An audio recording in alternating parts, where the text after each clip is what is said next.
I haven't talked about this story yet, and I've been wanting to. Melissa Harris Perry of MSNBC caused a lot of fake outrage with this fake controversy where she did a segment with comedians, and they came up with captions for photos from 2013. And conservatives pretended that she was racist in the segment, and they pretended that she was attacking babies with these evil comedians, hurting people's feelings and whatnot. And specifically what people were outraged about was comments about Mitt Romney's adopted black son. Here, listen to that segment. And then one that was pretty cute. Everybody loves a baby picture. And this was one that really, a lot of people had emotions about this baby picture this year. This is the Romney family. Yeah. Right. And of course, there on Governor Romney's knee is his adopted grandson, who is an adopted African-American child, Kieran Romney. Any captions for this one? One of these things is not. One of these things. Does he do the same? And that little baby, front and center, would be the one. And isn't he the most gorgeous? My goal is that in 2040, the biggest thing of the year will be the wedding between Kieran Romney and Northwest. Can you imagine Mitt Romney and Kanye West as in-laws? I think this picture is great. It really sums up the diversity of the Republican Party. Yeah, Every RNC. So I wrote everything down there. They said one of these things is not like the other. That was, of course, a joke based on the song. And, of course, the fact that there's one black kid sitting in a sea of whiteness. So they're comedians. Get over it. That's not a big deal. That's not offensive. They said, he's gorgeous. Melissa Harris Perry said, he's gorgeous, which is a compliment. I don't know why anybody would be upset about that.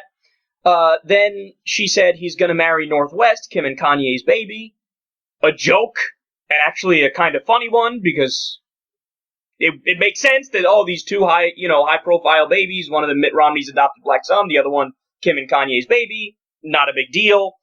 And then they said it sums up, one of the comedians said it sums up the diversity of the Republican Party, which is true and funny. I mean, clearly... Have you ever seen a fucking CPAC convention? There's like one or two black people there and thousands of white people. Have you ever seen any other Republican gathering? Everybody knows that's true. So if you took offense to any of that and thought any of that was racist, you're an idiot. Or maybe that's not fair. Maybe you're just lying and you're not outraged and you're doing fake outrage because you want to pretend like this excuses all of the real bullying and racism on the right. Well, Melissa Harris Perry decided that there was some sort of merit to everybody that was upset.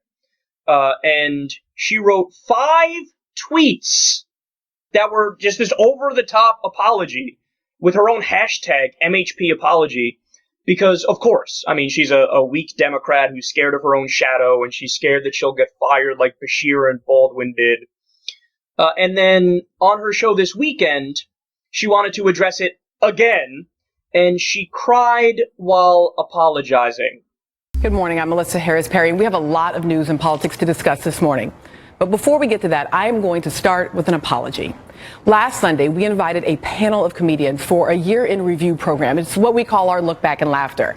But in one of the segments, we looked at a number of photos that caught our attention over the course of the year. And in that segment, I asked my guests to provide kind of off-the-cuff ideas for captions of the photos that we were seeing.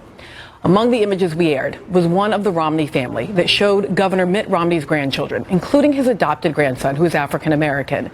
Now, given my own family history, I'd identified with that picture, and I intended to say positive and celebratory things about it. But whatever the intent was, the reality is that the segment proceeded in a way that was offensive, and showing the photo in that context of that segment was poor judgment.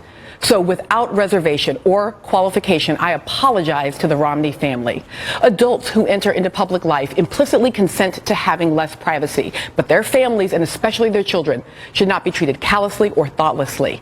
My intention was not malicious, but I broke the ground rule that families are off limits, and for that I am sorry. Also, allow me to apologize to other families formed through transracial adoption, because I am deeply sorry that we suggested that interracial families are in any way funny or deserving of ridicule. On this program, we are dedicated to advocating for a wide diversity of families. It is one of our core principles, and I am reminded that when we are doing so, it must always be with the utmost respect and genuinely appreciative of everyone who offered serious criticisms of last Sunday's program. And I am reminded that our fiercest critics can sometimes be our best teachers. You didn't do anything wrong. You didn't do anything wrong. Stop vindicating crazy people. You're giving legitimacy to crazy people who now feel vindicated in their stupidity.